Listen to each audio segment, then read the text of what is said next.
storyteller on board the boat, Alice.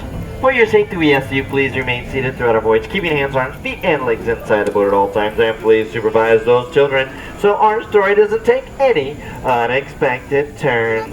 Now, most people travel to enchanted worlds through the pages of a book, but for those who visit in person, whether it be through a rabbit hole or with a little pixie dust, often find their way in to be quite magical or even menacing. But don't worry, though it looks like we're passing through the jaws of Monstro the whale, the same whale who swallowed Pinocchio, we're really just being transported into that magical place called Storybook Land. Yay!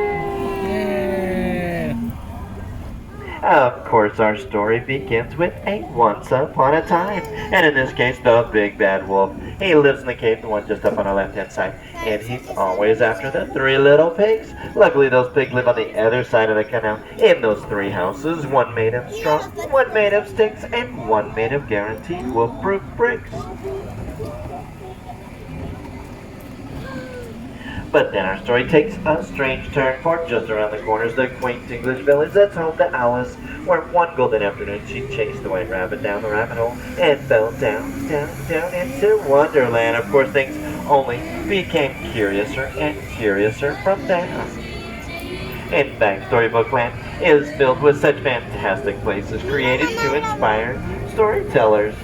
Places like London Park, over which Peter Pan, John Wendy, and Michael Darling first flew, off to Neverland, where they would never, ever have to grow up. And places like Agrabah, city of mystery and enchantment, where a street rat named Aladdin first bumped into Princess Jasmine in the marketplace and stole her heart. Though the two were from different worlds, thanks to the power of love and the help of a genie, they were married and live in the Sultan's palace.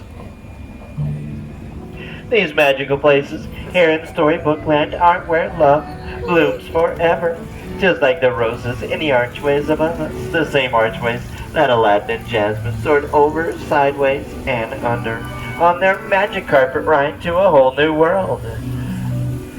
But while all good stories are filled with love and light, they also have their dark places, like the mysterious Cave of Wonders just ahead. Ooh, its treasure bears a curse which can only be lifted by the genie of the lamp. Legend has it, the one who says to genie free will be granted 3 wishes. Let's make a wish and see if that wish comes true.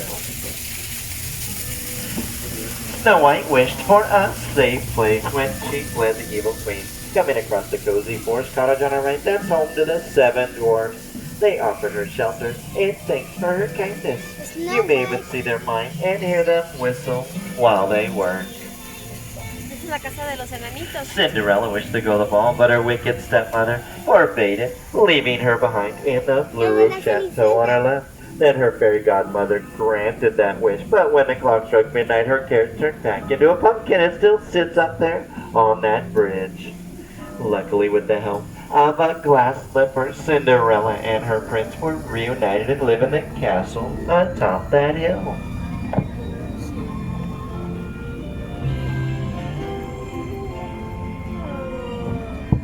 Dreams are like wishes. They inspire our stories here.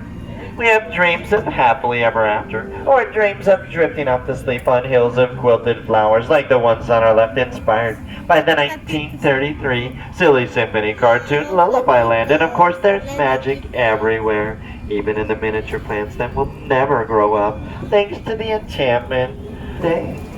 Stories like The Wind in the Willows with Mole Rat and Mr. Toad, whose daily manners up on our left, but sorry folks, J. Thaddeus Toad is off in his motor car on a wild ride to nowhere in particular.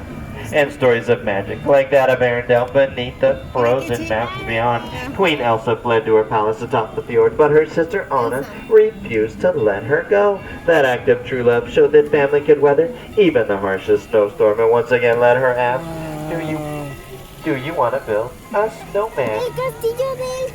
Or in the Alpine village ahead, a woodcarver named Geppetto wished upon a star for his puppet to become a real boy. And when Pinocchio saved him from the belly of Monstro the whale, the blue bird granted his wish.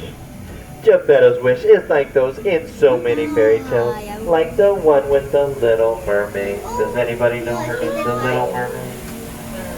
Ariel, yes. And on the right is where she took those first weary steps on unsteady legs up into Prince Eric's castle to begin her new adventures in our world, though her father's King Triton still continue in that underwater city of Atlantica on our left. But as our story comes to an end, and we close the book with a happily ever after, I ask as we approach the dock that you please remain seated, keeping hands, arms, and fingers inside the boat. Once I come to a complete stop on the count of 3, well, I'll stand safely towards the middle of the boat.